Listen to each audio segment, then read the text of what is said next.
Hello students, तो we are on the next part of rectilinear motion. जैसे कि आप देख सकते हैं this is part number 7 and this is the last part of calculus also. ठीक है ना।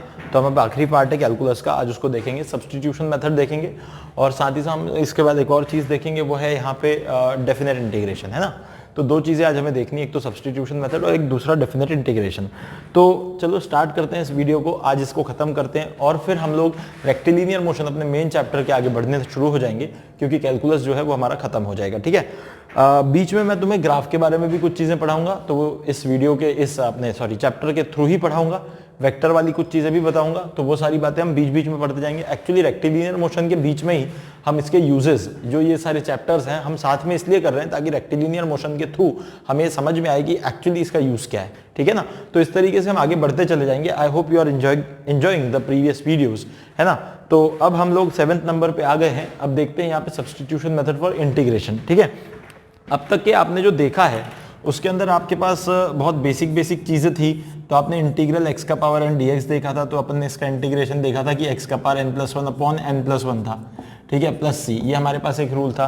वैसे ही आपने इंटीग्रेशन ऑफ ट्रिग्नोमेट्रिक फंक्शन भी देख लिया, इंटीग्रल 1/x देखा, इंटीग्रल e⁻x देखा। ये सारे रूल्स मैं पिछले वीडियो में कवर कर चुका हूँ। तो इस तरीके से ये सारी चीज़ें हो जाने के बाद अब जो सब्स्टिट्यूशन मेथड है, आपको यहाँ ही दिखता है नाम में, सब्स्टिट्यूट करना है भाई कुछ ना कुछ। क्या सब्स्टिट्यूट करना है, किसे सब्स्टिट्यूट करना है, क्यों सब्स्टिट्यूट करना है। तो बेसिकली अब ये सारी क्वेश्चंस हमारे दिमाग में हैं। अब मैं एक बहुत छोटे से एग्जांपल के थ्रू जाऊंगा, यहाँ पे अगर आप देखेंगे तो यहाँ पे मेरे पास दिया हुआ है y इक्वल्स टू इंटीग्रल, जैसे मुझे दिया हुआ है साइन ऑफ x² + 1, इस तरीके से दिया हुआ है dx, है ना। अब आप सोचें, यहाँ पे आपको दिया हुआ है कि भाई साइन ऑफ x² + 1 dx। आपको एक चीज पता है कि you know integral of sine x जो होता है, सिंपल साइन x जो होता है, sine x dx, integration of sine x जो होता है, वो आपको पता है कि minus of cos x + c है। पर जब यहाँ पे सिर्फ x होता है, ब्रैकेट में साइन के अंदर सिर्फ x होता है, तो हमारे पास ये होता है, बट यहाँ x नहीं है, सिर्फ यहाँ पे एक अलग सी टर्म है, दैट इज x² + 1।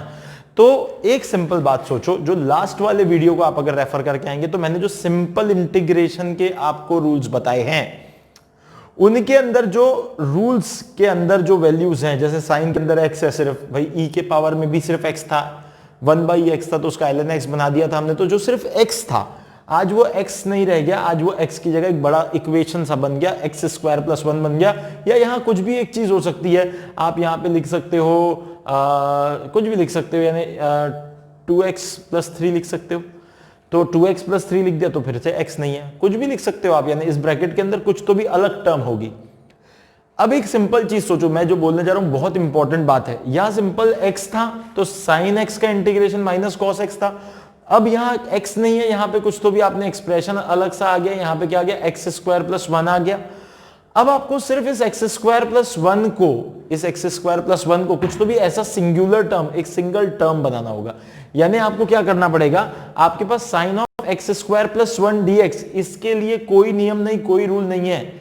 आपके पास साइन x dx के लिए रूल है माइनस cos x। तो ये जो है ना, ये जो हमारे पास दिया हुआ एक्सप्रेशन है ना, इस एक्सप्रेशन को हमें इसके जैसा मिलता जुलता बनाना पड़ेगा। अब कैसे बनाए सर, ये x² + 1 है, यहां सिर्फ x है, तो आपको यहाँ पे क्या है, ब्रैकेट के अंदर एक सिंगल टर्म लाना है, एक सिंगल वेरिएबल लाना है, एक सिंगल वेरिएबल लाना है। तो आपको क्या कर देना पड़ेगा, जस्ट पुट x² + 1, जो हमें परेशान कर रहा है, ये हमें परेशान कर रहा है, इसको हमने पुट करना है u। ठीक है सर, इसको u पुट कर देते हैं, तो फिर देयरफॉर क्या बन जाएगा, देखो जरा y क्या बन जाएगा, इंटीग्रल बन जाएगा साइन ऑफ, आपके पास क्या आ जाएगा u, और आ जाएगा यहाँ पे dx। देखो जरा कोई दिक्कत लगती हो तो बड़ा सिंपल है, कोई दिक्कत नहीं थी। आपके पास इंटीग्रल साइन x dx के लिए माइनस cos x + c था, पर आपके पास इंटीग्रल साइन ऑफ x² + 1, जो ब्रैकेट के अंदर इतनी बड़ी टर्म है dx, इसके लिए कोई इंटीग्रेशन नहीं था। मुझे ये टर्म परेशान करती थी, इसीलिए मैंने उसको u पुट कर दिया। मेरे पास इस टाइप का ये दिख तो रहा है, साइन x साइन u बन गया, पर यहाँ dx है, इसका इंटीग्रेशन dx की टर्म्स में था, पर यहाँ ये जो u है, इस u का इंटीग्रेशन dx की टर्म में नहीं हो सकता। यानी यहां पे भी क्या आना चाहिए, यहां पे भी dx की जगह क्या आना चाहिए, du आना चाहिए, dx की जगह आना चाहिए du। ये दिमाग में सोचो बात को भाई, इंटीग्रल sin x dx को माइनस cos x + c लिखा जा सकता है, पर इंटीग्रल sin u dx के बारे में हम कुछ नहीं जानते। यानी अगर यहां इंटीग्रल साइन यू के साथ यहां dx ना होकर du होता, इंटीग्रल साइन यू के साथ यहां dx की जगह du होता, du यानी dx की जगह du होता, तो हम इसको लिख लेते, यहां पे बन जाता minus of cos u plus C. देखो इसको अग्री करते होगे आप लोग, इसको अग्री करते होगे। साइन एक्स dx है तो माइनस कॉस एक्स है, वेरिएबल्स चेंज हुए ना यहाँ, तो इंटीग्रल साइन यू के साथ क्या होना चाहिए यहाँ पे du, तब जाके माइनस कॉस यू बनेगा। ये चीज चाहिए हमें तो, पर परेशानी है सर यहाँ तो साइन यू dx है, अब कैसा करें इसको हम। अब आप कुछ भी करो, आपके पास u और x में एक रिलेशन है, आपको dx को du बनाना है, यानी dx du में एक रिलेशन बनाना पड़ेगा। यही पॉइंट आता है। सिंपल सोचने का एक तरीका देखो, x और u में एक रिलेशन है, पर आपको यहाँ dx नहीं चाहिए, आपको यहाँ du चाहिए, तो आपको क्या करना पड़ेगा, dx और du में एक रिलेशन बनाना पड़ेगा। तो जस्ट इसको समझ लो, this is equation number 1, du बनाना है, u का du यानी डिफरेंशिएट करना पड़ेगा। तो आपको क्या करना पड़ेगा, इस differentiating equation 1 with respect to u से भी कर सकते हो, x से भी कर सकते हो, u से भी डिफरेंशिएट कर सकते हो, x से भी, du dx दोनों में मिलेंगे। अगर आप x से डिफरेंशिएट करोगे तो भी du dx मिलेंगे, u से डिफरेंशिएट करोगे तो भी du dx मिलेगा। टारगेट क्या है, टारगेट ये है भाई कैसे भी करके du और dx में रिलेशन लाना, ताकि यहां के dx को हटा के du बनाना, ताकि हम इस तरीके से इस रूल को यहां बैठा पाए। ये मैटर है, ये मुद्दा है। अब क्या करें सर, डिफरेंशिएट कर लेंगे equation 1 with respect to u।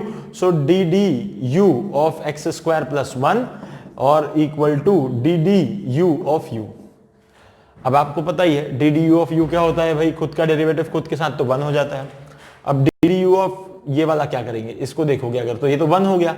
अब यहां पे आ गया du ऑफ एक्स स्क्वायर आ गया प्लस du ऑफ 1 आ गया और इक्वल टू 1 आ गया। ये बात हमें समझ में आती है। 1 का डेरिवेटिव हो गया आपके पास 0, इसका बन जाएगा यहां से 2x और फिर से आ जाएगा dx बाई du। भाई चेन रूल लगेगा ना, पहले 2 सामने आएगा तो 2x का पावर 2 - 1 और फिर x का डेरिवेटिव यानी dx बाई du।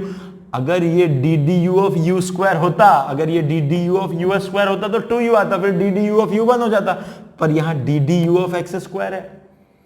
अब du ऑफ x स्क्वायर इसका मतलब 2x बना और फिर x का डेरिवेटिव du बाई dx, ये 1 नहीं होता, ये 1 नहीं होता है, ठीक है ना। तो अब हमें थोड़ा सा इसको देखना पड़ेगा, इसको हम लोग सॉल्व करेंगे आगे। थोड़ा टेक्निकल इशू था, शायद विजिबिलिटी का इशू था, इसलिए हम लोग थोड़ा सा डिस्कशन थोड़ा 1 मिनट में रुक गया था, है ना। तो देखेंगे अब यहां से हम लोग क्या करेंगे। देखो मैंने यही समझाया था कि जो एक्स स्क्वायर है उसका differentiation with respect to u किया हमने, तो एक्स स्क्वायर का हो गया 2x और dx बाई du और ये इक्वल टू आ गया आपका 1 के बराबर। अब यहां से अगर आप देखते हो तो आपको दिखता है कि x और x dx जो है वो आपके पास du अपॉन du आ गया है, ठीक है ना, और इक्वल टू यहाँ पे कुछ 1/2 आ गया है, ठीक है ना। तो अब यहाँ जो है मैं एक काम करता हूँ, इसको थोड़ा सिंप्लीफाई कर देता हूँ। मैं थोड़ा इस क्वेश्चन को, एक्चुअली नेक्स्ट स्टेप पे चला गया हूँ मैं थोड़ा इसको इजी ले लेता हूँ, है ना। 1 मिनट, मैंने जैसे पहले यहाँ पे लिया था ना कुछ, तो भी 2x प्लस 1, मैं थोड़ा सिंपल क्वेश्चन ले लेता हूँ पहले। तो I just put it 2x plus 1, okay, थोड़ा इजी लेता हूँ। ये एक्स स्क्वायर वाली चीजें भी बताऊंगा, वो भी करवा दूंगा, पर थोड़ा सा एक सिंपल क्वेश्चन लेता हूँ, क्योंकि जब ये एक्स स्क्वायर लेते हैं ना तो ये एक्स टर्म बच जाती है। एक्चुअली ये सब्स्टिट्यूशन मेथड का थोड़ा एडवांस क्वेश्चन है, ठीक है, हम थोड़ा उस पर चले गए। तो मैं इसको 2x ले लेता हूँ, इसको भी मैं थोड़ा सा मॉडिफाई कर देता हूँ। अभी हमें थोड़ा इजी चलना होगा, ठीक है। 2x plus 1 equal to u ले लेते हैं, ये भी ठीक है। फिर यहाँ differentiating, this is not x square, this is 2x, okay. So 2x है तो फिर भाई 2 सामने आ जाएगा और d बाई dx आ जाएगा। बस यहाँ एक चीज आएगी, अब x नहीं आएगा, है ना। ये x नहीं आना चाहिए, ये x थोड़ा सा अगर आ जाए तो यहाँ पे भी कोई x रहता है। इस क्वेश्चन में फिर बनाने में x लगाना पड़ेगा मुझे, वो भी सॉल्व कराऊंगा, just wait for a while, वो भी हो जाएगा, don't worry. But du by dx की dx बाई du की वैल्यू 1/2 आ गई। यहां से आप देख सकते हैं कि dx जो है that is nothing but 1/2 into du। अब आपके पास देखोगे तो एक dx जो टर्म थी यहां, वो आपको 1/2 du मिल गई। 1/2, अच्छा वहां जब x आ रहा था, देखो जो पहले मैंने x मिटा दिया ना, अगर मैं x हटाता नहीं ना तो यहाँ पे भी 1/2 x आता, यानी फिर क्या होता पता है, dx को अपन रखते तो फिर से 1/2x du, फिर x में फंस जाता। तो उस चीज को भी सॉल्व किया जा सकता है, but that is something different, वो एक लेवल ऊपर की चीज है, तो इसके लिए अभी हम लोग नहीं जाएंगे, अभी हम सिंपल करेंगे, ठीक है। इसलिए मैंने उसको थोड़ा हटा दिया। अब ये जो dx है, just put it here, as you'll put that dx there, you'll get what y equals to integral आ गया साइन की जगह u आ गया, dx की जगह आप लिख दोगे 1/2 और du। एक मिनट, ये कहाँ तक दिख पाता है? इसमें विजिबिलिटी है यहाँ, मैं यहाँ तक ले सकता हूँ ना, ठीक है ना, तो ये आ गया विजिबिलिटी है, ठीक है। अब इसके बाद में भाई देखो यहाँ से थोड़ा सा है ना, 1/2 तो कांस्टेंट है अपने पास, बाहर निकाल दो इसको, तो आप देखोगे integral of sine u d you. अब देखो जरा यही वाली चीज बन गई अपनी, देखो ये ब्रैकेट जो था ये यही चीज आ गई अपने पास। Now you can easily put integral sine u d u to be minus cos u. Okay sir, रख देंगे तो y इक्वल्स टू हाफ और माइनस ऑफ कॉस यू और minus of cos u plus C पर sir question में तो x था, हम तो लेके चले थे x, आपने u में आंसर निकाल दिया, तो हाँ भाई ये आंसर नहीं है, ये आंसर नहीं है, यहां सी मत लगाओ, ये लास्ट स्टेप है ही नहीं।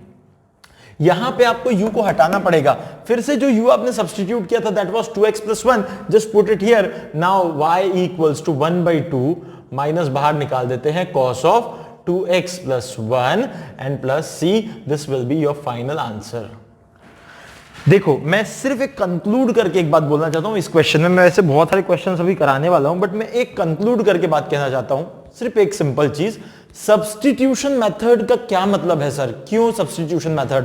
भाई सब्स्टिट्यूशन मेथड यूज करके जो ऐसी टर्म्स आपके पास आ चुकी हैं जिनका इंटीग्रेशन आपके पास डायरेक्टली अवेलेबल नहीं है, बस उन टर्म्स को सॉल्व करने के लिए सब्स्टिट्यूशन मेथड की जरूरत है। आपको बस उन टर्म्स को पहले कुछ u पुट कर देना है और इंटीग्रेट करके वापस अपना आंसर ले आना है, आंसर लाने के बाद वापस से उस u को अपना ओरिजिनल वैल्यू रख देना है, काम खत्म हो गया, बस इतनी सिंपल सी बात है। That's why we use substitution method, actually to simplify the question, easy बनाने के लिए कर रहे हैं, बाकी कुछ भी टेंशन वाली बात नहीं है, बहुत आसान है। अब मैं एक सिंपल चीज एक और दिखाता हूं, देखो मैं एक जनरल क्वेश्चन करवा देता हूं, ठीक है ना। If y equals to integral cos ax dx, cos ax dx, ठीक है। अब ax dx है, so a is constant, ठीक है, a तो एक कांस्टेंट है भाई, जैसे यहां पे आप देख सकते हो 2x + 1 में 2x में 2 कांस्टेंट था प्लस 1 भी एक कांस्टेंट था, तो x एक वेरिएबल था, यहां पे भी एक ax में a कांस्टेंट है, x वेरिएबल है। अब आपके पास भी देखो तो यहां इंटीग्रल cos ax, सिर्फ इंटीग्रल cos x होता, सिर्फ इंटीग्रल cos x अगर होता तो आप इंटीग्रल cos x dx, मैंने रूल लिखवाया हुआ है, तो आप क्या करते, सिंपल से sin x + c लिख देते, कोई दिक्कत नहीं थी सर। अगर अंदर सिर्फ x होता तो काम ही आसान था, पर फिर यहां कौन आ गया, ax, यही हमारे लिए टेंशन की बात हो जाती है, ब्रैकेट के अंदर ax आ गया, तो अब आपको किसको पुट करना पड़ेगा, किसको पुट करना पड़ेगा, जो ज्यादा का है उसको पुट कर दो, पुट ax = u, ax को u पुट कर दे, हाँ सर ठीक है u पुट कर देते हैं, लो फिर क्या बनता है देखते हैं, इंटीग्रल cos u dx, फिर सर फंस गए, इधर आ गया u, इधर आ गया dx, जमती नहीं है बात, फिर dx और du में रिलेशन निकालना है, dx और du में रिलेशन निकालने के लिए कौन है भाई, ये वाला अपना इक्वेशन नंबर है 1, जो u और x में रिलेशन देता है। तो जो इक्वेशन u और x में रिलेशन दे रहा है बस उसको क्या करो, डिफरेंशिएट करो। Now differentiating equation 1 with respect to x कर देता हूं, इस बार पहले बार u से किया था, अब x से कर देता हूं, तो क्या कर देंगे, x से डिफरेंशिएट कर देंगे तो क्या हो जाएगा, ddx ऑफ ax हो जाएगा और इक्वल टू हो जाएगा ddx ऑफ u, ठीक है। बड़े आसानी से इसका डिफरेंशिएशन कर लेंगे हम, यहाँ पे एक कांस्टेंट टर्म है, वो रूल अपना डेरिवेटिव का याद होना चाहिए, कांस्टेंट है तो उसको बाहर निकाल दो, तो यहां से क्या हो जाएगा a into ddx of x, और यहां पे आ जाएगा आपके पास du/dx, तो ddx of x will become 1. Now this side will be a only, so it is du/dx, this is du/dx, so dx is nothing but 1/a into du, dx is nothing but 1/a into du। देख लो भाई बहुत simple चीज है। Now just put this dx, just put this dx here. Now as if you'll put this dx in this equation, you'll get y equal to integral cos u, और dx की जगह आ जाएगा 1/a du, again a is constant, तो ये पूरी term को बाहर लिख देंगे आप। So what you'll get, y equals to 1/a integral cos u du. What is integral cos u du? You know that integral cos x dx जो होता है, integral sin x plus c होता है, तो integral cos u du will be sin u. So y equal to 1/a sin u। क्या ये आखिरी step है? नहीं, आंसर में u थोड़ी है भाई, क्वेश्चन में u थोड़ी था, तो क्या करोगे आप, y equal to 1/a sine u की जगह क्या आ जाएगा, तो u की जगह आ जाएगा ax प्लस आ जाएगा c, this is the final answer. एक बात पे ध्यान रखना, पहले एग्जाम्पल में भी और दूसरे एग्जाम्पल में भी, अगर आप पहले एग्जाम्पल को देखोगे तो देखो यहां पे जब x के साथ, यानी x के साथ एक कांस्टेंट था और प्लस सम कांस्टेंट था, यानी इन जनरल अगर मैं कह दूं तो ये ax प्लस बी के टाइप फॉर्म में था। ये वाला जो इक्वेशन है क्या है, ax प्लस बी के फॉर्म में, a कोई कांस्टेंट और 1b कोई कांस्टेंट यानी b, और वो वाला जो इक्वेशन है वो सिर्फ ax के टर्म में है। तो अगर आप देखोगे तो आप देखना x का जो कोएफिशिएंट है, x का कोएफिशिएंट, सर कोएफिशिएंट ही नहीं समझता मुझे तो भाई, x के साथ जो चिपका हुआ नंबर है that is nothing but the coefficient of x। यहां x का कोएफिशिएंट है 2। आप देखोगे कि जो कोएफिशिएंट ऑफ x है ये सिर्फ 1 अपॉन में सामने आ रहा है, 1 अपॉन में सामने आ रहा है। देखो जरा इसके आंसर को देखो, इसके आंसर को देखो, ये जो कोएफिशिएंट ऑफ x है ये 1 अपॉन में सामने आ रहा है। मतलब सर क्या कोएफिशिएंट ऑफ x है 2, तो 2 1/2 हो गया, वो 2 जो है वो क्या हो गया 1/2 हो गया। और बाकी का अगर देखोगे तो इंटीग्रल साइन x dx जो था वो था माइनस कॉस x, x की जगह 2x प्लस 1 है तो वो वही बात है, देखो माइनस कॉस x की जगह 2x प्लस 1 प्लस c, बाकी सब कोई वही, सब कुछ वैसा है। थोड़ा यहां भी समझो, वही बात को बताता हूं। अब यहां x का कोएफिशिएंट कौन है, a, तो क्या होना चाहिए, सिर्फ a जो है 1/, में लिख दो। इसके जनरल फॉर्मूले को चले जाते हैं, यहां से देखो इसको, ये रिजल्ट को देखो, तो ये सिर्फ 1/a आ जाएगा। इंटीग्रल cos ax dx है तो सिर्फ a जो है वो 1/a में आ जाएगा, और इंटीग्रल cos x क्या था, तो साइन ऑफ ax था, तो साइन ऑफ ax था, तो साइन ऑफ ax, देखो साइन ऑफ x था तो साइन ऑफ x की जगह कौन है ax, तो ax आ गया। कहने का मतलब क्या है, हम इसको बहुत जनरलाइज कर सकते हैं, बहुत ज्यादा जनरलाइज कर सकते हैं। कैसे कर सकते हैं सर, क्या कर सकते हैं जनरलाइज इसको, तो देखो जरा मिटाता हूं इसको मिटा देता हूं। आई होप ये आपने लिख लिया होगा। इसको बड़ा जनरलाइज करता हूं मैं। इसको अगर हम लिखें तो इसको थोड़ा पानी चाहिए, इसको अगर हम लिखें तो जरा देखो यहां पे कि अगर integral sine of ax dx है तो वो सिर्फ क्या बन जाता है, integral sine of ax dx है तो क्या बन जाता है, minus sine of ax dx का integration minus cos ax, cos में आता है तो minus cos ax plus c तो है, बस ये ax में से इसका जो कोएफिशिएंट ऑफ x है उसको बाहर ले आओ 1/a। देख लेना इंटीग्रल ax, यहां वाला जो क्वेश्चन मैंने मिटाया था ना उसके अंदर था integral of 2x plus 1, 2x plus 1 में 2x का जो कोएफिशिएंट 2 था वो बाहर आ गया था। अगर अपन ये देखें यहां से देखो अगर, तो ये सिंपल चीज है, मैं देखो इसी को लिखता हूं, ये पहली चीज हो गई, ये दूसरी चीज हो गई। अब मैं cos ऑफ ax लिखता हूं, cos ऑफ ax dx। वहां आंसर मत देखो, सोचो जरा क्या आना चाहिए भाई, सिर्फ जो कोएफिशिएंट है x का, ये कोएफिशिएंट ऑफ x, अच्छा यहां पे भी ax प्लस b, अगर b भी रहता तो ये b का कोई लेन देन नहीं है, b का कोई लेन देन नहीं है, सिर्फ x का कोएफिशिएंट ही 1/, में आता है बाहर। थोड़ा सोचो, हाँ मैं कुछ सिंप्लीफाई करने की कोशिश कर रहा हूं। सिर्फ अगर cos ऑफ ax होता तो cos ऑफ ax में क्या हो जाता, 1/, बाहर आ जाता, और cos का क्या आ जाता आपके पास, साइन ऑफ ax आ जाता प्लस c आ जाता। थोड़ा और इसके आगे जाते हैं, सर यहां पे जो b था वो क्यों नहीं आया, अच्छा सोचते हैं। यहां जो मैंने क्वेश्चन अभी लिखा था आप देखो जरा, उस क्वेश्चन में था साइन ऑफ 2x प्लस 1, ये था आपके पास integral dx sine of 2x plus 1, जिसमें आपने इस 2x प्लस 1 को u पुट किया था।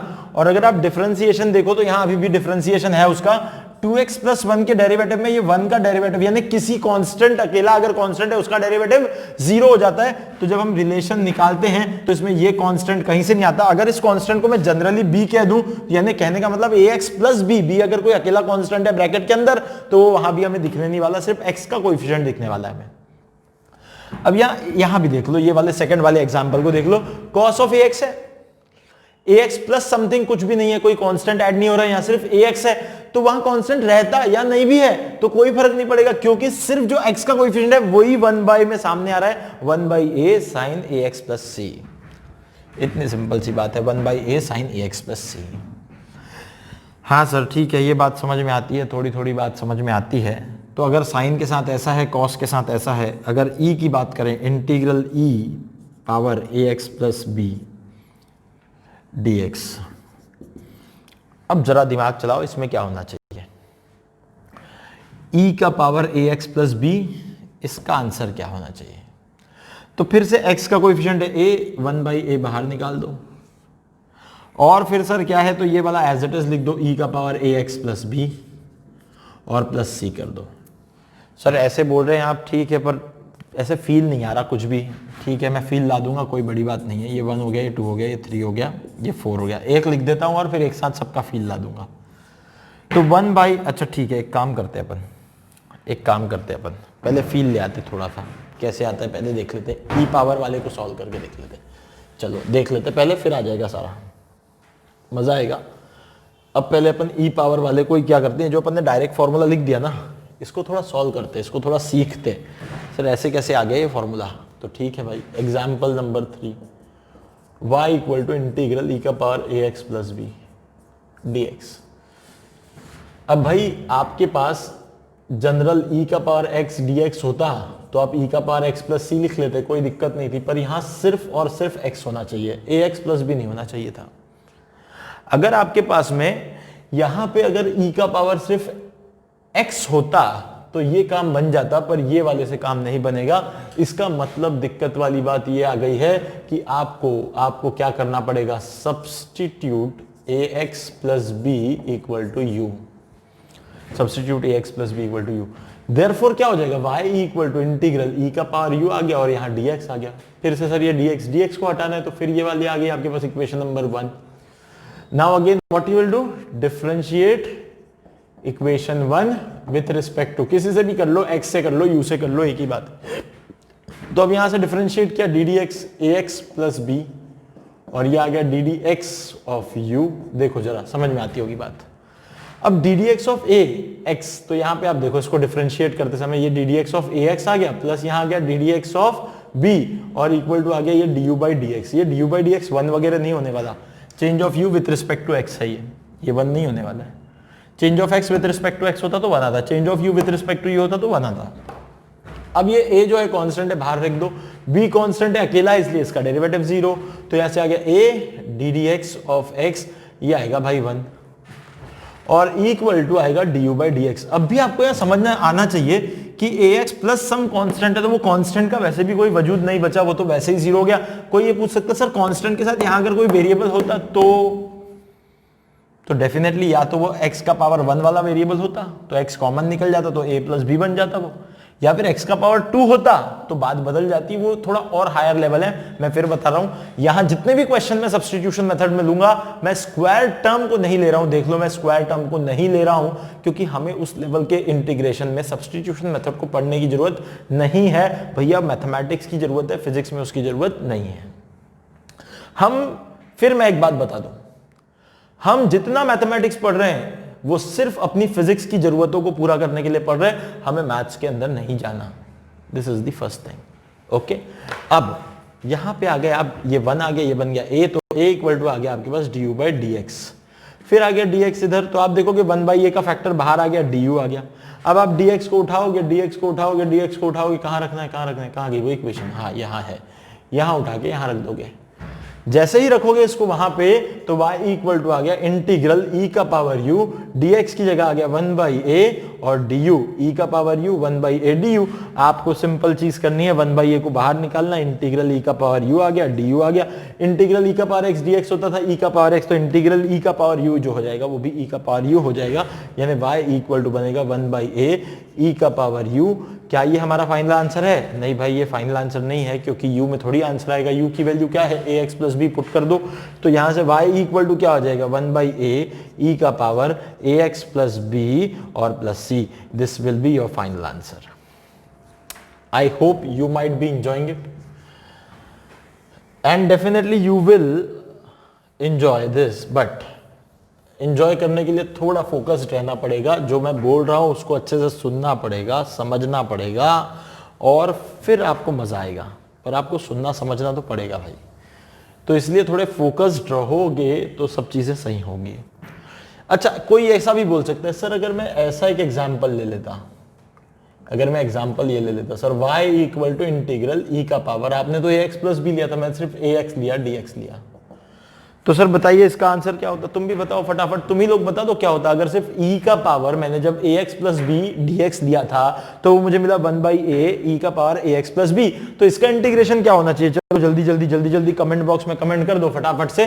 तो इसका इंटीग्रेशन क्या होना चाहिए? सिंपल है सर, ये तो 1/a बाहर आ जाएगा, e का पावर ax है, b का वैसे भी कोई लेन देन नहीं, जो आंसर इसका बना है वैसा ही बनेगा, बस e के पावर में यहाँ पे अकेला ax ही आएगा और यहाँ पे प्लस c आ जाएगा। ये हो गया सर फॉर्मूला।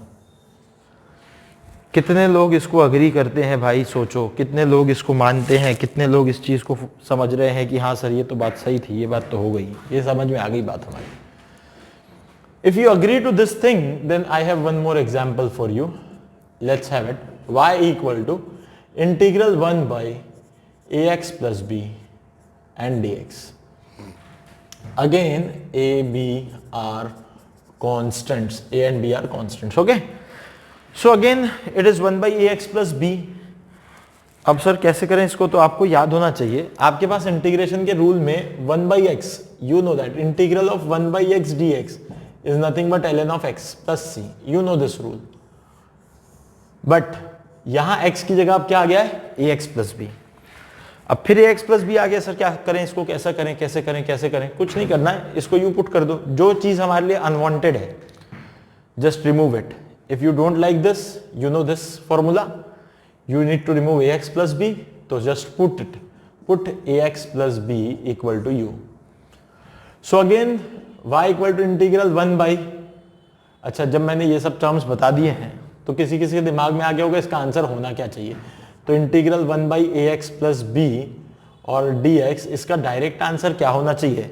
मैं यहाँ छोड़ दे रहा हूँ इसको, और ये एक्सपेक्ट कर रहा हूं कि आपने डायरेक्ट आंसर बता दिया है, मुझे कमेंट बॉक्स में बताओ फटाफट, मैं देख रहा हूं कमेंट बॉक्स में, पर मैं इसको तब तक सॉल्व भी कर देता हूं, ठीक है। I am just expecting this answer, इसको देखते हुए फटाफट इसका आंसर बता दो, ठीक है। तो आप सोचो कैसा हो सकता है। अब मैं क्या करूंगा, ax प्लस b को मैंने पुट कर दिया है u, this is equation number 1, तो इट इज 1/u dx, फिर अगेन वही प्रॉब्लम, यहाँ dx यहाँ पे u, नाउ वही प्रॉब्लम बात से differentiating equation 1 with respect to x again, so what you will get ddx of ax plus b equal to du by dx। अब ddx of ax करोगे आप अगर, so plus ddx of b करोगे आप अगर, तो ये b तो कांस्टेंट है, इसका डेरिवेटिव 0 है, it is du by dx। देखो जरा a को बाहर रख दो तो a into ddx of x आ गया यहाँ पे, जो कि बनेगा 1, और यहाँ आ गया du by dx। तो अल्टीमेटली dx की वैल्यू क्या आ गई, तो आपके पास आ गई 1/a du, dx की वैल्यू आ गई आपके पास 1/a du, 1/a du, ये आ गई आपके पास dx की वैल्यू। अब जस्ट इस dx की वैल्यू को उठाओ, यहां रख देते हैं, जैसे ही आप वहां रखते हो तो y इक्वल्स टू हो गया इंटीग्रल 1/u और dx की जगह आ गया 1/a du, ऐसा कुछ आ गया। 1/a कांस्टेंट है तो आप बाहर निकाल दो, तो 1/a इंटीग्रल 1/u du। अब आपको दिखता होगा कि 1/u du क्या होता है, कहीं तो भी लिखा था मैंने, 1/x dx जो होता है वो ln of x होता है, तो 1/u du क्या हो जाएगा, ln of u।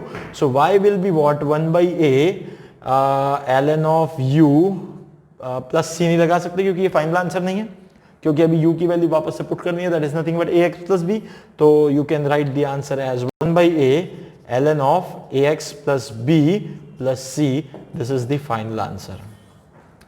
और आपको एक बात बता दूं, ये बहुत ज्यादा यूज होगा अभी काइनेमेटिक्स में, इसके क्वेश्चंस में काफी यूज होने वाला है, ये बहुत ज्यादा यूज होने वाला है, इसको बिल्कुल भी आप भूलें नहीं, इसको आप बिल्कुल भी don't take it for granted, this is very much useful. एक और मेरा ब्लैक पेन कहाँ चला गया, पता नहीं कौन ले गया यहाँ से, ठीक है भाई जाने दो, कोई ले गया। सो अब क्या मैं एक्सपेक्ट कर रहा था, जैसे कि इंटीग्रल 1/x होता है ln of x, तो एक ax प्लस b में फिर वही होता है भाई, x का कोएफिशिएंट 1/a में बाहर ला दो, 1/a ln of ax plus b plus c। So this will be your final answer. मैंने यहाँ सॉल्व करके बता दिया है और ये आप डायरेक्ट भी लिख सकते हो, ठीक है। तो अब यहां से आप एक बात समझें कि substitution method is all about substituting that quantity which is of no use, जो हमारे लिए भाई थोड़ी सी हमारे लिए पुराने जो हमारे रूल्स हैं, उन रूल्स को जो सेट नहीं होने दे रही है क्वेश्चन में, ऐसी चीज को हमें सब्स्टिट्यूट कर देना है। जब हम ऐसी चीज को सब्स्टिट्यूट कर देंगे तो हम बड़े आसानी से अपना जो आगे क्वेश्चन है उसे सॉल्व कर पाएंगे, बहुत आसानी से हम उसको आगे जो है चीजें वहां पे मैनेज कर पाएंगे, ठीक है। तो अब ये चीजें हो गई, ठीक है, this is all about substitution method. Okay, so one thing I just want to tell you कि यहां आपको किसी भी क्वेश्चन में स्क्वायर टर्म नहीं मिलेगी. यहां आपको जो भी मिलेगी x के पावर 1 वाली टर्म्स मिलेगी. ठीक है, अब x के पावर 1 वाली टर्म मिलेगी, आपको बस वो x के पावर 1 वाली टर्म पे ही काम करना है, आपको सिर्फ उसको सब्स्टिट्यूट करना है और काम बन जाएगा. ठीक है ना. तो थोड़ा सा अब हम लोग क्या करते हैं, मैं कुछ चीजें आपको बता देता हूं, मैं कुछ चीजें यानी रूल्स डायरेक्ट रूल्स बोल के लिखवा देता हूं. यहां आप देखेंगे कि अगर मेरे पास इंटीग्रल है, integration of sine ax plus B है और ये dx है, तो अब मैं इसको क्या लिख सकता हूं, दैट इज 1/a तो बाहर आएगा, माइनस साइन का आएगा तो cos ax प्लस बी और प्लस c. मैं इसको अब रूल्स बना के लिख दे रहा हूं. फिर इंटीग्रल मेरे पास अगर cos ax प्लस बी, या फिर मैं सिर्फ चलो ax प्लस बी ले लेता हूं अभी के लिए, ax प्लस बी dx है, मुझे b से वैसे भी कोई काम है नहीं, बस फाइनल आंसर में वो आएगा, बाकी तो 1/a आ जाएगा. इसका आ जाएगा प्लस में, तो ये आ जाएगा साइन, यहाँ पे आ जाएगा ax प्लस बी प्लस सी. ऐसे में इसके रूल्स लिख सकता हूँ, डायरेक्ट फॉर्मूले लिख सकता हूँ. जब भी कभी ये ऐसी टर्म आएगी तो मैं ऐसा इसका आंसर लिख सकता हूँ. आपको कुछ भी नहीं करना है, आपको तो सिंपल इसको बस ऐसे के ऐसे यूज करना है. अब आपके पास साइन कॉस हो गया, फिर उसके बाद क्या होता है, ddx ऑफ tan x होता है sec स्क्वायर x, तो integral of sec square ax dx है. अगर integral sec square ax dx है तो आपको सीधे सीधे क्या मिलेगा, 1/a tan ax प्लस सी. मेरे ख्याल से आप इस बात को समझ पा रहे होंगे कि यहां अगर ax की जगह ax प्लस बी भी होता तो यहां 1/a ही बाहर आता, बस यहां tan of ax plus B हो जाता, बाकी की कोई बात भी नहीं थी. ठीक है, अब इसके बाद अगर हम देखें तो हमारे पास ddx of sine cos tan cot का है, कॉट सेक कोसेक. तो फिर कॉट का था तो क्या था वो, cosec square x, sorry cosec square x तो नहीं, ax plus B, cosec square ax plus B dx. ठीक है, तो ये क्या बनता है आपके पास, माइनस, अब फिर से ax प्लस बी में तो minus 1/a cot ax plus B. ठीक है, देखो क्या था, ddx of tan x is sec square x, ddx of cot x is minus cosec square x. ठीक है, और फिर वहां पे हमारे पास और क्या होता था, ddx of sin cos tan cot sec, ddx of sec x होता था sec x tan x. तो sec x tan x का इंटीग्रेशन लिखोगे अगर, यानी आप ऐसा लिखते हो, इंटीग्रल sec ऑफ x की जगह में लिख दूं ax sec x tan ax और dx, ddx of sec x tan x. तो this is ddx of sec x tan x, this is integration of sec x tan x, so it is nothing but ddx of sec x. तो इसका जो बनेगा वो क्या बनेगा, 1/a और ये बन जाएगा sec ax प्लस c. ठीक है, ddx of sec x is sec x tan x, so integration of this sec x नहीं है, अब यहाँ sec ax tan ax है, dx is 1/a sec of ax plus c. इसके बाद हमारे पास एक और था, ddx of cosec x is minus cosec x cot x. तो मैं इसको ऐसा लिख सकता हूं, cosec ax plus B into cot ax plus B dx. Minus में था ये, तो माइनस साइन उधर चला जाएगा, माइनस, तो ddx of cosec x was cosec x cot x. तो इसको इंटीग्रेशन करोगे तो minus of cosec ax plus c, और यहां एक टर्म भूल गए हम लोग, 1/a. इसके बाद एक और इंटीग्रल e का power ax plus B dx, so it will be 1/a e का power ax plus B plus c. Okay, one more I need to write down, ln वाली टर्म. तो अब ln वाली टर्म को लिखूं तो इसको मिटा देता हूं पहले मैं. तो ln वाली टर्म जो है उसको लिख लेते हैं एक बार, कैसे होती है वो उसको देख लेते हैं. तो उसको अगर हम लिखें तो वो कैसा बनेगा, चलो लेट्स सी. अभी वैसे मैंने ln वाला यहाँ सॉल्व करके दिया है जनरल में, तो अभी अपन इसको लिखें अगर, तो ये आ गया इंटीग्रल 1/ax प्लस बी और ये dx आ गया. तो इसको हम लिख सकते हैं 1/a ln ऑफ ax plus B plus c. अब एक बात और, ये जो मैंने ये 8 लिख दिए, ये जो लिख दिए, ये 8 आपको एक्चुअली लिखे तो ऐसे ही है, पर आपको ये प्रूव करना है. आपको इस तरह से सब्स्टिट्यूट कर करके प्रूव करना है, आपको हर एक में सब्स्टिट्यूशन मेथड लगाना है और ये पूरे के पूरे जो मैंने डायरेक्ट लिख दिया ना फॉर्मूले, ये सारे प्रूव करना है आपको, सारे प्रूव कर करके कॉपी में अच्छे से एक एक एक एक सॉल्व करना है, तब जाके आप सब्स्टिट्यूशन मेथड को समझेंगे, सही तरीके से समझेंगे।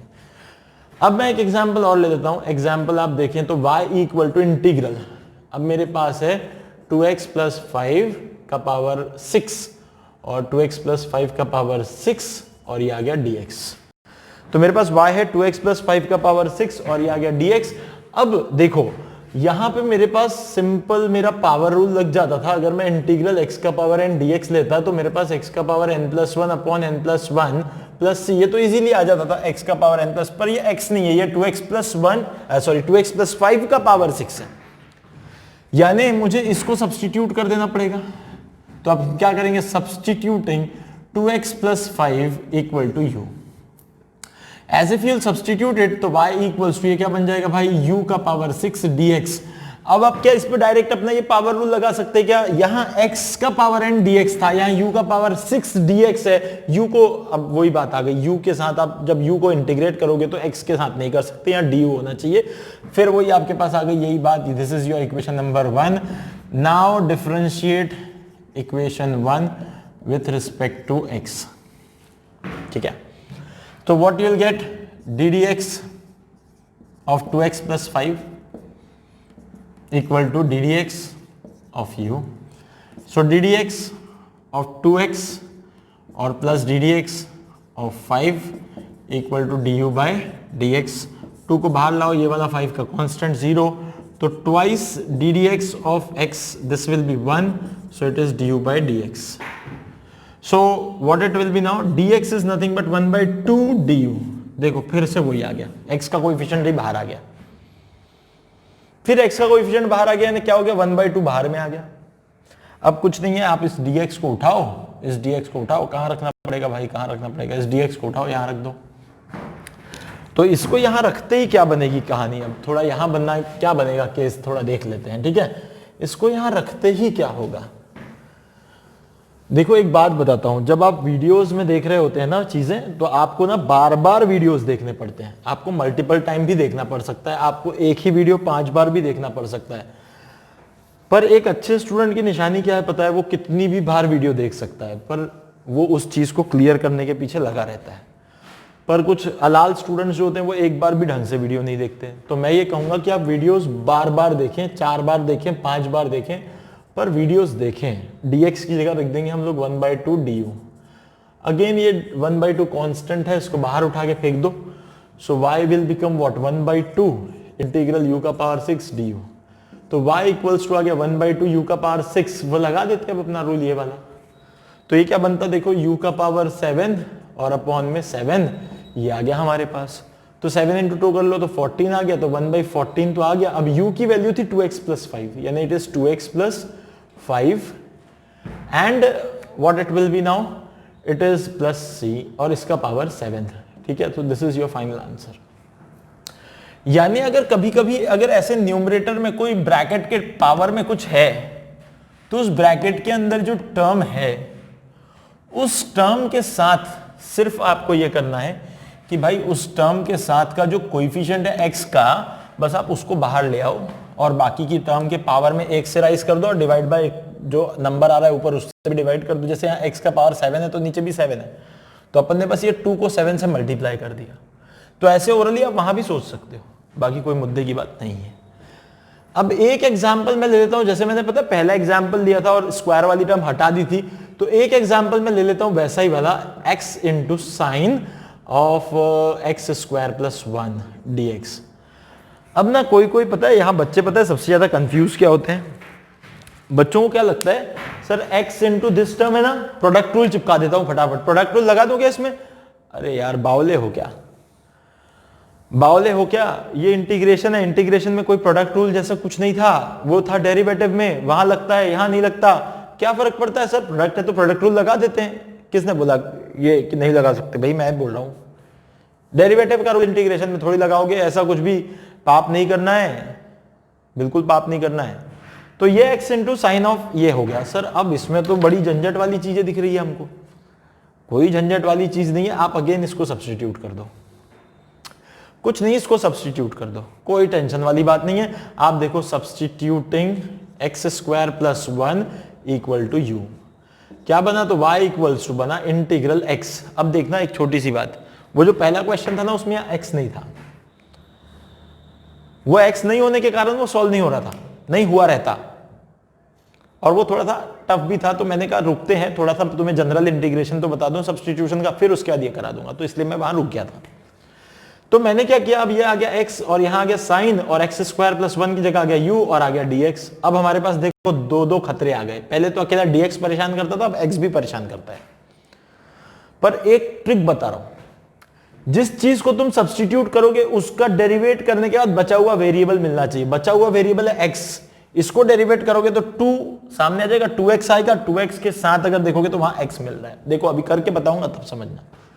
तो अब क्या करेंगे, सब्सटीट्यूट किया, this is the part which is substituted equation 1। अब dx को हटाना है यहां से, सो आप क्या करोगे, differentiating equation 1 with respect to x, so you will get ddx of x square plus 1 equal to ddx of u। So फिर यहां से क्या हो जाएगा, देखो जरा, ddx of x square plus ddx of 1 equal to du by dx। ddx of 1 is zero. आगे देखेंगे क्या बनेगा सर, क्या बनेगा, तो ddx of x squared is nothing but 2x और ddx of x equal to du by dx। This ddx of x is 1, now it is 2x equals to du by dx, now dx equals to 1 by 2x du। अब तक तो 1 by 2 आता था, अब 2x आ गया, तो x आया ही इसलिए कि वो इस x को खा जाए। अब देख लो, इस dx को उठाओ और dx को उठा के यहां रख दो, ठीक है, कोई नहीं, बहुत सिंपल है। तो अब जैसे इसको यहां रखोगे तो y इक्वल टू क्या बन जाएगा, integral x sine u dx यानी 1 by 2x और du देखो क्या हो गया। देखो this is magic for integration, for substitution method. हमेशा ये हायर लेवल है, ये एक स्टेप मैंने जो कराया था एकदम बेसिक लेवल, ये level 1, level 2, level 3, level 4, 5, 6, 7, 8। Maths में बहुत सारे लेवल है इंटीग्रेशन के, but we need not to go in that thing. हमने जितने बेसिक रूल्स फॉर्मूले पढ़े उतना इंटीग्रेशन सॉल्व करना है, ज्यादा टेंशन लेना नहीं है, उतना कर लो बहुत बढ़िया है, बाकी कुछ नहीं करना है, ठीक है। अब यहां से आप देखोगे x गायब। अब देखो जरा इक्वेशन कितनी सिंपल बन गई, 1 by 2 कांस्टेंट था, उसको तो बाहर कर दो, इंटीग्रल आ गया साइन u du, लो हो गया काम। Again you know what is integral sine u du, what is integral sin u du, you know that it is minus of 1 by 2 cos u, but what is u is nothing but x square plus 1 minus 1 by 2 cos x square plus 1 plus c। Sir एक और question करा दो इसका, एक और कराएंगे, एक और क्वेश्चन कराएंगे, ठीक है। तो इसका एक और क्वेश्चन कराएंगे, इसको देख लेते हैं इसको देख लेते हैं। ये आई होप आपने सारे लिख लिए होंगे, चलो फिर भी मुझे पता है तुम अलाल हो, अलाल लोग इतना फास्ट काम नहीं कर सकते। अभी तो तुम वहीं फंसे पड़े होगे कि वो कैसे आया, ये कैसे आया, कुछ तो बेचारे इसी स्टेप पे पड़े होंगे, कुछ तो यहीं पड़े होंगे, कुछ उधर पड़े होंगे, तो अभी तो तुम वही सब देख रहे होगे। खैर चलो देखो आराम से, मैं आगे बढ़ता हूं। एक एग्जाम्पल देख लेते हैं, y equal to integral y square plus 1 root के अंदर है और इंटू 2y dy। अरे रे सर y और y क्यों लिख दिए यहाँ, x लिख देते हैं यहाँ, चलो। अब y is function of x, इधर x is function of y, this is sine of integration. बड़ा स्ट्रेट सा हो गया था, फ्लैट सा, सही कर दिया उसको मैंने। अब अगर देखते होगे तो यहाँ थोड़ी थोड़ी तुम्हें ऐसी खुशबू आती होगी कि इसके अंदर जो बैठा है ना वाई स्क्वायर, इसको डिफरेंशिएट किए तो ऐसा कुछ मिलता है। देखो ऐसी खुशबू आ रही होगी, वाई स्क्वायर का डेरिवेटिव 2y बनता है, तो ये देखो ये बनता है। तो इसको सब्सटीट्यूट कर देंगे, substituting y square plus 1 equal to u. फिर कोई पूछेगा सर वाई स्क्वायर प्लस 1 को यू रखूं कि पूरा रूट यू रख दूं, रूट यानी ये पूरी रूट के साथ वैल्यू यू रख दूं, जो चाहो लग सकते हो। रूट के साथ रखोगे तो डिफरेंशिएट करते समय चेन रूल लगाना पड़ेगा, रूट के साथ नहीं रखोगे तो चेन रूल बिना लगाए काम बन जाएगा। इंटीग्रेशन में वैसे भी इस u का पावर 1/2 बनने वाला है, तो इंटीग्रेशन में इंटीग्रल x का पावर n वाला फॉर्मूला आराम से लगा के काम बन जाएगा। तुम्हारे ऊपर थोड़ा सोचोगे, बुद्धि का विकास करो, ब्रॉड सोचो, ब्रॉड चौड़ा सोचो, चौड़ा। जब तुम ब्रॉड सोचोगे तब तुम्हारे दिमाग में क्लियरिटी आ जाएगी, अरे हाँ हाँ हाँ ऐसा किया जाए तो हो जाता है काम। थोड़ा सोचो, अच्छे से सोचो, कोई दिक्कत नहीं। रूट को लेके भी सब्स्टिट्यूट कर सकते हो, ऐसे भी कर सकते हो। रूट को लेके करोगे तो तुम थोड़ा चेन रूल में जाना पड़ेगा, कोई दिक्कत नहीं है, सीखा हुआ सब है हमने, वो लगा लेंगे। अभी फिलहाल ऐसा बढ़ते हैं। नाउ डिफरेंट पुट कर देता हूं पहले x इक्वल टू इंटीग्रल, और ये u का पावर में हाफ लिख देता हूं रूट की जगह, इंटू 2y कर देता हूं, और ये dy। अब क्या करना पड़ेगा, डिफरेंशिएट करना पड़ेगा। Differentiating equation 1 with respect to u, with respect to u ही कर लेते, ठीक है। तो क्या हो जाएगा, d d u of y square plus d d u, एक स्टेप स्किप कर रहा हूं मैं, और d d u of u. अब बहुत हो गया है, बहुत छोटे बच्चों जैसे पढ़ा लिए। तो D d u of 1 will be 0, okay, constant का, और ये बचेगा 2y, और 2y, और यहाँ आ जाएगा dy बाय डी यू। ध्यान रखना हमने u के रिस्पेक्ट में डिफरेंशिएट किया, नहीं तो y और u से एक ही समझोगे। यहाँ पे u आएगा, that is 1। So ultimately you will get dy equals to du into 1/2y। ये आपके पास आ गया, du इंटू 1/2y। अब बस ये dy जो है इसको उठाओ और यहाँ रख दो। अब जब इसको यहाँ रख दोगे तो x इक्वल टू क्या बनता है देख लेते हैं। x equal to integral u का पावर 1/2 और 2y, और dy की जगह आ जाएगा du और इंटू 1/2y। आप देखोगे तो ये 2y और ये 2y पूरा गायब हो गया। सोचो तो इक्वेशन बड़ी सिंपल आ गई, u का पावर हाफ du। लो आप लगा दो अब अपना इंटीग्रल x का पावर n dx, लगा दो अब उसको। अब क्या लगा दो तो क्या हो जाएगा, u का पावर n की जगह क्या है वहां 1/2, मिटाता हूं इसको। तो u की पावर आपने 1/2 रख रखी है, लगा दो इसको, फटाफट लगा दोगे तो काम बन जाएगा। मेरे ख्याल से आंसर निकाल लिया होगा कुछ अच्छे बच्चों ने। क्या बनेगा देखो जरा, x इक्वल टू यू का पावर हाफ प्लस 1, आधा प्लस 1 यानी कितना, डेढ़ यानी 3/2। तो u का पावर 3/2 और अपॉन में 3/2। This is not your final answer. Now this u यहां आ गया 2/3। u की जगह कौन आएगा, u की वैल्यू क्या थी, u की वैल्यू थी y square plus 1 and whole power 3/2 plus c। This is your final answer. I hope आपको सब्स्टिट्यूशन मेथड समझ में आया होगा। अब मुझे एक ही चीज करनी है, बहुत सारे होमवर्क में क्वेश्चन देने हैं, ठीक है। तो question for homework you have to do it by yourself. कितने मिनट का वीडियो हो गया मेरे ख्याल से, ये 50 मिनट्स का वीडियो हो गया, ओके। तो हम लोग एक इसके बाद एक डेफिनेट इंटीग्रेशन भी कर लेंगे। अभी छोटा सा टॉपिक है वो, डेफिनेट इंटीग्रेशन कर लेंगे और उसको हम लोग फटाफट से देख लेंगे। मैं कुछ क्वेश्चन पहले यहाँ दे देता हूँ। तो y इक्वल्स टू आ गया 1 अपॉन इंटीग्रल 5x प्लस 4 या dx, ठीक है पहला। दूसरा y equals to integral pi minus 2x dx, ठीक है। Third y equal to sine of pi minus 3x dx। Fourth y equals to e power 4x minus 5 dx। 5y equal, हाँ एक बात और, आपको ये पूरा सॉल्व करना है अच्छे से सब्स्टिट्यूशन लगा के, आप ऐसे डायरेक्ट नहीं करेंगे, ठीक है। ये बात ध्यान रखेंगे सभी लोग, ठीक है। So y equals to integral 5x sine of 3x square plus 1 dx। Sixth y equals to integral 10y और 5y स्क्वायर प्लस 1 का क्यूब। और यहाँ पे y क्यों लिख दिया हमने, 10x लिख लेते हैं x की टर्म्स में, ठीक है। तो 5x स्क्वायर प्लस 1 का क्यूब और यहाँ पे dx। फिर इसके बाद में सेवेंथ है integral cos 10x plus 5 dx, ठीक है। अब एक और क्वेश्चन मैं दे रहा हूँ, y equals to integral sine square x dx, और एक नाइन्थ क्वेश्चन दे रहा हूँ y equal to integral cos square x dx। एक हिंट दे रहा हूं for ninth and 9 and 10 questions. 9 और 10 नंबर के सवाल के लिए एक हिंट दे रहा हूं। साइन स्क्वायर, सॉरी 9 और 10 कहाँ हो गए, 8 और 9 हो रहे हैं, कुछ भी झूठ बोल रहे हैं यार, 8 और 9 हो रहे हैं और 10 गिना रहे हैं, हमको बताओ। तो ऐसा होता है कभी कभी, ठीक है। तो एक हिंट दे रहा हूं, sine square x is equal to 1 minus cos 2x by 2 होता है, और cos square x equal to 1 plus cos 2x by 2 होता है, ठीक है।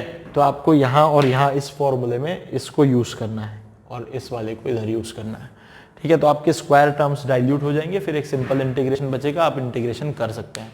सो आई होप ये आपने लिख लिया होगा, ठीक है। इसके साथ ही अभी मैं वापस जो है इसको आगे कंटिन्यू करूंगा। इसमें हम लोग अभी डेफिनेट इंटीग्रेशन भी कर लेंगे, ठीक है।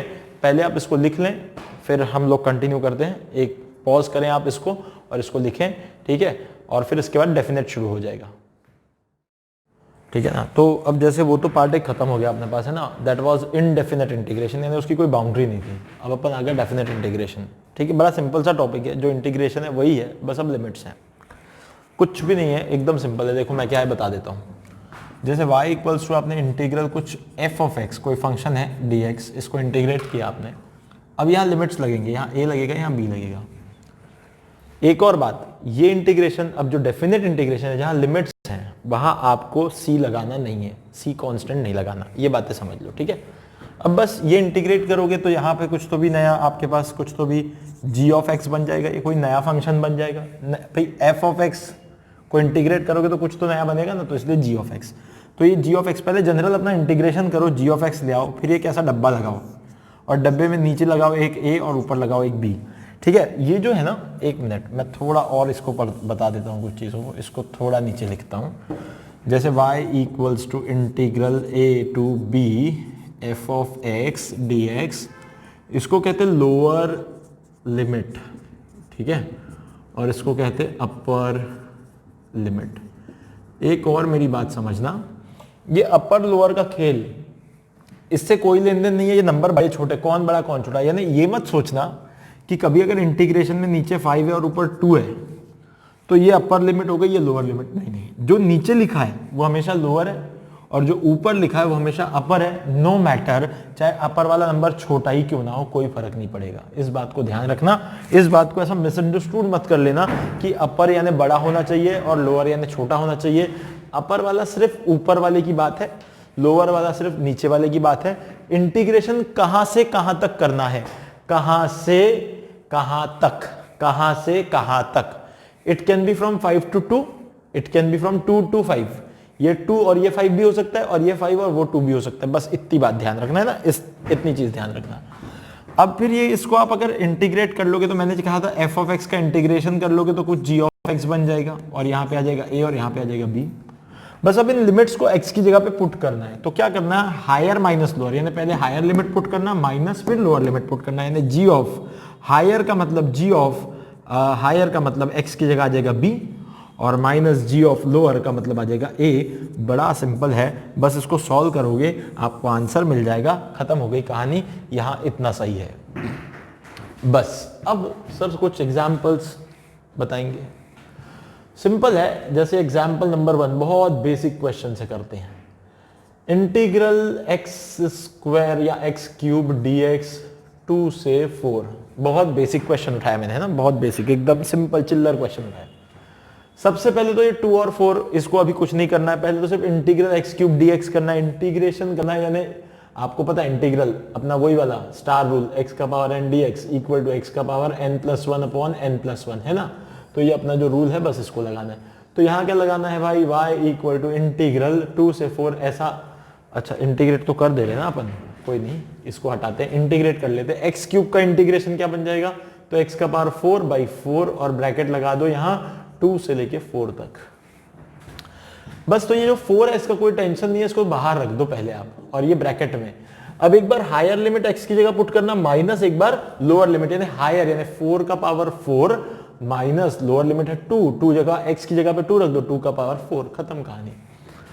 तो 4 का पावर 4, 4 4 जा 16, 4 जा 64, 64 4 जा 256, यानी कि आ गया 1/4, ये आ गया 256 माइनस 2 2 जा 4, 4 2 जा 8, 8 2 जा 16, ये आ गया। तो ये आ गया आपके पास 240/4, यानी लगभग जो भी आएगा देख लेना 60, ठीक है। इसके बाद आप चाहो और थोड़ा सा ऊपर जाते हैं, एक आध एंगल वाला क्वेश्चन लेते हैं। Integral sine theta d theta, और यहां से लिख दो पाई से लेके π/2 तक की वैल्यू लिख देते हैं, पाई से लेके π/2। अब कुछ नहीं है, इंटीग्रल साइन है, तो इंटीग्रल साइन है तो क्या बनेगा भाई, ये बनेगा माइनस ऑफ कॉस थीटा, ये बन गया। इंटीग्रेशन साइन का करोगे माइनस कॉस थीटा आ गया पहली चीज। फिर लिमिट रख दो पाई से π/2।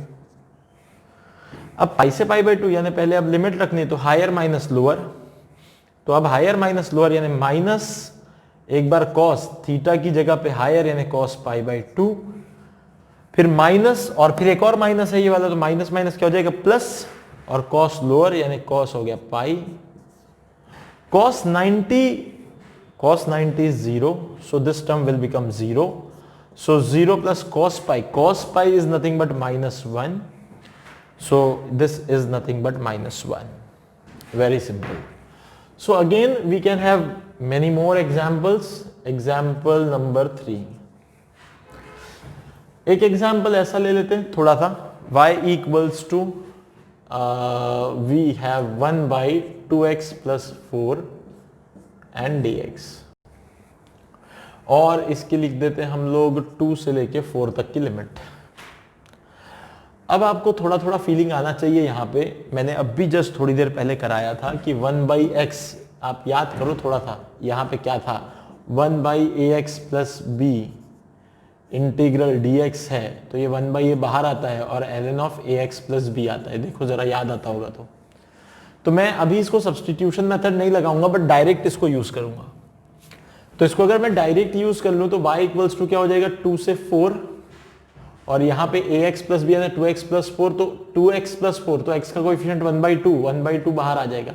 इसको मैं डायरेक्ट लिखूं तो 1/2 बाहर आ जाएगा, और यहाँ पे डब्बा बना देते हैं हम लोग, तो डब्बा बना के ln ऑफ, अब ax प्लस बी की जगह क्या है 2x प्लस 4, और ये डब्बा बना के आप लिख दो यहाँ 2 से 4, यही बात आ गई लो। अब कुछ नहीं करना है आपको, y इक्वल टू आ गया 1/2, ठीक है। और अब इसके साथ आप ये ln ऑफ ये जो है इसके अंदर एक बार x की जगह 4 डाल दो, एक बार 2 डाल दो, तो आप क्या करोगे यहाँ पे ln ऑफ 2 इंटू 4 प्लस 4, और माइनस में आ जाएगा ln ऑफ 2 इंटू 2 प्लस 4, ये आ गया आपके पास पूरा की पूरा ब्रैकेट।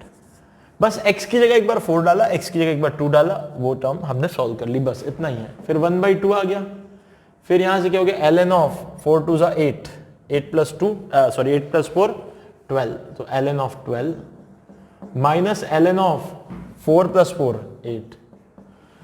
एक और मैं इंपॉर्टेंट आपको प्रॉपर्टी बता रहा हूं लॉग की, कि जब भी ln of a minus ln of b होता है तो आप उसको ln of a upon b लिख सकते हैं, ये बहुत इंपॉर्टेंट बात ध्यान रखना। तो अब यहां से ln of a minus ln of b है, तो अपन क्या करेंगे इसको सिंपल 1/2 ln ऑफ a यानी 12 अपॉन ln ऑफ b यानी 8, ये ऐसा आ जाएगा।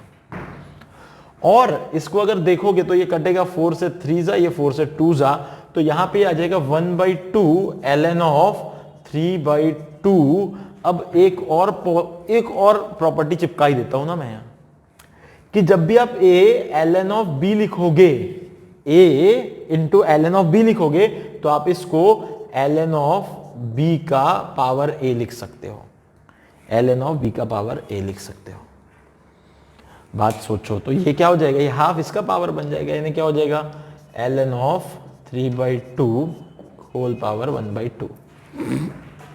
लो, so these are some things, these are some questions for definite integration। एक क्वेश्चन और बताऊंगा आपको, एक क्वेश्चन और बताऊं, आई थिंक यहां तक विजिबल है। एक क्वेश्चन और बता देता हूं, example 4th, y equals to integral e का पावर 2x dx 3 से लेके 2 तक। अब इसको सॉल्व करें अगर, तो फिर याद करो ये क्या है, इंटीग्रल e का पावर ax dx, याद करो तो 1 बाई ये बाहर आता है, e का पावर ax प्लस c ऐसा था, पर ये इनडेफिनेट था, ये डेफिनेट है, c नहीं लगेगा, पर जो x का कोएफिशिएंट है वो तो बाहर आ जाएगा, यानी 1/2 और ब्रैकेट के अंदर e का पावर 2x और 3 से लेके 2 देख लो। अब ये जो है ये वाला नहीं दिखता है थोड़ा, ठीक है, इसको थोड़ा नीचे लिख सकते हैं, ये वाला टर्म नहीं दिख रहा है, शायद लाइट का स्पॉट बन रहा होगा वहां, ठीक है, कोई दिक्कत नहीं है, इसको नीचे लिख लेते हैं ना। इंटीग्रल e का पावर ax dx ये दिखता होगा, equal to 1 by a e का पावर ax प्लस c, ठीक है, ओके। अब यहाँ पे अपन ने वैल्यूज रखनी है, तो 1/2 आ गया और ब्रैकेट के अंदर एक बार हायर एक बार लोअर, तो e का पावर 2 इंटू 2 माइनस e का पावर 2 इंटू 3, ये बन जाएगा आपके पास 1/2 e का पावर 4 माइनस e का पावर 6, बस इतना आंसर है, छोड़ दो। तो ऐसे सॉल्व करना है, बड़ी सिंपल है, आप इस तरीके से इसके अंदर जो है ना लिमिट्स पुट कर सकते हो, बहुत सिंपल चीज़ है, कोई बड़ी चीज़ नहीं है, ठीक है। आई होप आपको ये प्रोसेस समझ में आई होगी। तो मैं अब आपको कुछ क्वेश्चंस दे देता हूँ, इसके भी 5 क्वेश्चंस, तो ये एग्जाम्पल्स जो हैं आप होमवर्क के लिए ले लें, होमवर्क, ठीक है। तो फर्स्ट क्वेश्चन जो है y equals to integral x square plus 2x, मैंने dx और ये 2 से लेके 4 तक, और सेकेंड वाला y equals to integral x cube dx minus 3 से 4 तक, third y equal to integral cos x dx, और इधर लिमिट लगा देते हम लोग π/2 से π तक, and fourth one is y equals to e का power 3x plus 1 dx integral, this is π/2 1 से लेके 0 तक, ठीक है। One more last question, fifth, y equal to integral theta d theta pi से π/2, ठीक है। तो आई थिंक आप इतने क्वेश्चन कर सकते हैं, पाई से माइनस π/2 लगा देता हूँ यहाँ, ठीक है, ये क्वेश्चन आप कर सकते हैं। और ये सारे क्वेश्चंस मैंने इसके पहले के भी 3 वीडियोस में आपको क्वेश्चन दिए हैं, इसके लिए हम एक डिस्कशन क्लास लगाने वाले हैं। ये वीडियो आप कल देखोगे तो हम लोग आज कल ही शाम को, यानी इस वीडियो के बाद में एक डिस्कशन क्लास लगाने वाले हैं। कमेंट बॉक्स में आप पूछ सकते हो या फिर अपनी ऐप में भी अपन डिस्कस कर लेंगे इसके बारे में। शाम में ये जितने भी क्वेश्चन मैंने दे दिए, ये क्वेश्चंस प्लस पिछले वीडियोस में जो क्वेश्चंस दिए थे, उन सब पे एक डिस्कशन क्लास हम लोग लेने वाले हैं। वो डिस्कशन क्लास के लिए आपको सिर्फ एक काम करना है कि पिछले वीडियोस में जो जो मैंने कैलकुलस वाले पार्ट में आपको क्वेश्चंस दिए, बस आप उसको कॉपी में तो लिख ही रहे, उसका बस एक फोटो खींचो, मेरे व्हाट्सएप पे भेज दो, ताकि मुझे डिस्कशन करने में आसानी हो, ठीक है। तो यहाँ हम इस वीडियो में रुक जाएंगे, बहुत सारी चीज़ें आपको करनी है अब यहाँ से। आप इसको बहुत सारा शेयर करो, आप बहुत सारा कमेंट करो, लाइक करो, ठीक है ना। और कोई सजेशन आपके दिमाग में आता है और कुछ चाहते हो आप, तो वो भी बताओ, हम वो भी चीज़ें करेंगे। तो अब इसको बहुत ज़्यादा स्प्रेड करो, जिससे कि ये चीज़ें जो है हम और अच्छे से कर पाएँ, ठीक है। So thanks for watching, will meet again soon.